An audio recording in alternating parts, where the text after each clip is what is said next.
Olá, meus amigos, aqui é o Rafael Chagas, mais uma vez, comendador pela educação corporativa, master coach e escritor, você já sabe, a Libélula Negra, e o Guia para se tornar a Mosca Branca em Vendas, disponíveis na editora Pris. Compre o seu, leia e estude. Livros que foram fundamentados nesses temas que também nós vamos falar um pouquinho hoje. Eu quero contar hoje a diferença de uma forma simples, rápida e resumida do que é design thinking, do que é storytelling, do que é game storming e facilitação visual. São termos que um RH moderno ou a área de desenvolvimento de pessoas, ou mesmo os gestores que têm um cuidado um pouco maior com pessoas, começaram a descobrir. Então eu trouxe uma fundamentação baseada em algumas leituras. Eu trouxe o Tim Brown como um dos pioneiros no design thinking. Então, o Tim Brown, ele era CEO de uma empresa que se chama IDEA, que é uma empresa de inovação, criatividade e design. E o design thinking, ele nasce de um projeto de inovação para rever como eram os desenhos de bicicletas. E a partir daí ele criou uma metodologia que o mundo corporativo incorporou. O que é o design thinking? O design thinking é uma metodologia onde você reúne pessoas numa mesma sala, você pode colocar papéis ao redor, post-its, cartões, canetões, ferramentas para que as pessoas possam opinar, né, o famoso toró de parpite, né, o brainstorming, onde as pessoas vão conseguir colocar as ideias e, a partir do que aquele grupo traz, vai se desenhando o pensamento.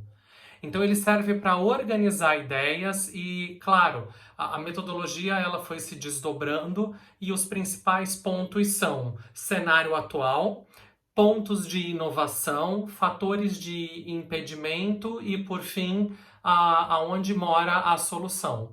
É o ponto-chave.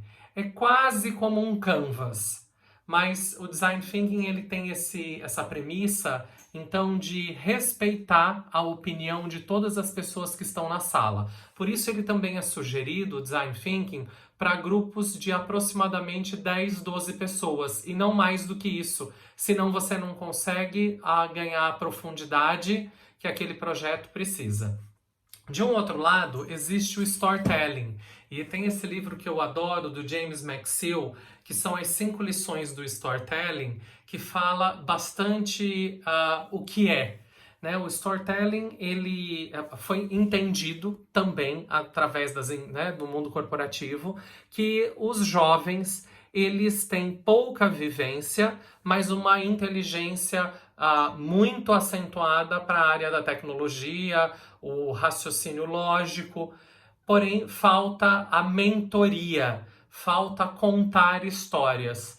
Então o storytelling ele surge como uma prática onde grandes diretores, CEOs, gerentes de área começam a contar cases da própria empresa ou de outras empresas para avaliar como esses jovens eles reagem à experiência, né, aos contos do que já foi vivido. Então ele passa a ser inserido sempre em workshops, em convenções, em palestras, como um ponto para refletir, mostrar que temos já uma tentativa-erro, tentativa-acerto no passado e que existem pessoas que talvez já tenham feito o que a gente quer. Então, a arte de contar histórias. É claro que você pode usar o storytelling junto com design thinking, mas perceba que são metodologias com objetivos diferentes. Uma é para criar e inovar e a outra é para contar e trazer um parâmetro e uma referência. Também trouxe para a gente falar o que é o game storming, que a área de desenvolvimento tem usado muito.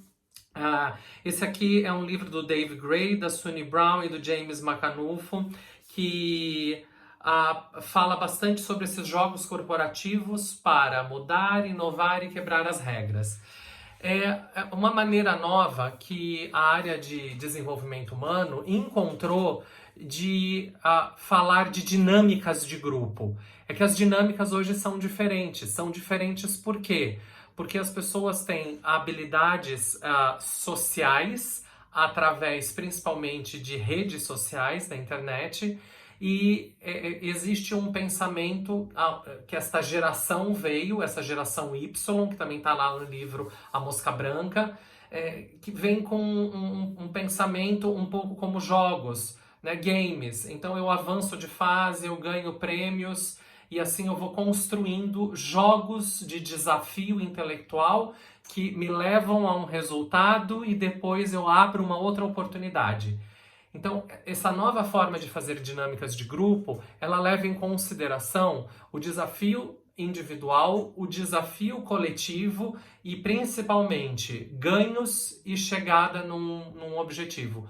Jogos de tabuleiros, jogos organizacionais. Esse ano eu fiz para um grande parceiro e amigos nossos um game storming no Natal, onde a tarefa era encontrar as peças decorativas, montar uma árvore de Natal, e a partir daí a gente tinha equipes, grupos que iam colocando, né, montando a estrutura e colocando os ornamentos. Então isso torna uma atividade colaborativa e ao mesmo tempo desafiadora, onde você vai abrindo etapas. Isso é um breve exemplo do que é um game storming. Game storming a gente utiliza em grandes números, inclusive, né? Ele tem uma função melhor a partir de 10, 12 pessoas e funciona muito bem até 100, 120 pessoas, porque dá para organizar em grupos e tarefas, né? Aí a gente já associa um pouquinho, né, a metodologia do focus group, e a gente já consegue trabalhar, inclusive, temáticas, que foi muito utilizada no ano de 2019, em convenções aqui, né? Ou seja, as empresas fazem as mesas redondas, focus group, e os grupos iam girando e tinha um líder da mesa. Isso tudo são os princípios do game storming. E claro, para a gente completar, eu quero falar um pouquinho só de facilitação visual. Tem esse livro que é bastante conhecido até já, né, do David Sibert, que são os líderes visuais, que ele utiliza bastante essa metodologia colaborativa, criacionista, né, com desenhos, com quadros, com uma facilitação, né, gráfica. Eu tenho um curso que eu conheci na Alemanha, que é da Bicablo, onde a gente faz esses desenhos. Então, claro, quem já assistiu às minhas aulas viu que eu faço alguns desenhos e falam, nossa, como você desenha bem, todo mundo pode desenhar. E eu tenho um guia de orientação, mas o principal, a facilitação visual, ela é uma metodologia de quem profere a aula, de professor, né?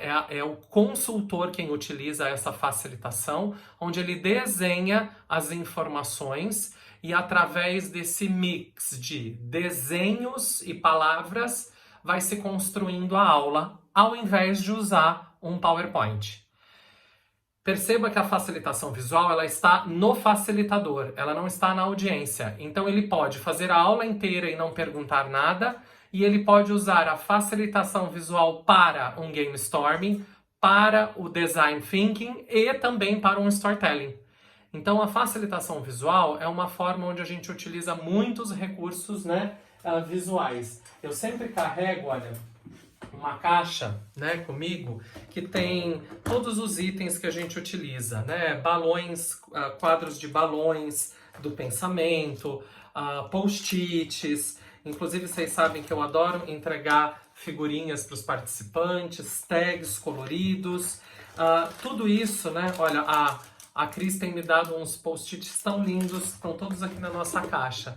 Então, a gente consegue criar uma comunicação com a equipe de uma nova forma. Então, eu espero que essa diferenciação tenha ajudado vocês um pouco a esclarecer a diferenciação e que vocês continuem estudando e lendo, claro, muito mais. Baseado nisso, eu escrevi os meus 2 livros. Estou terminando já esse ano, no máximo no início do ano que vem. Estamos aí organizando para publicar o 3º, A Abelha Rainha, que vai complementar. Mas eu utilizo a andragogia, que é uma das temáticas da Libélula Negra, né? O ensino para adultos, que inclui storytelling, que inclui design thinking, que inclui facilitação visual e, claro, que também é uma forma nova da gente conseguir melhores resultados.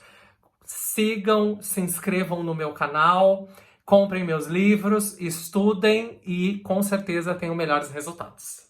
Um beijo para vocês.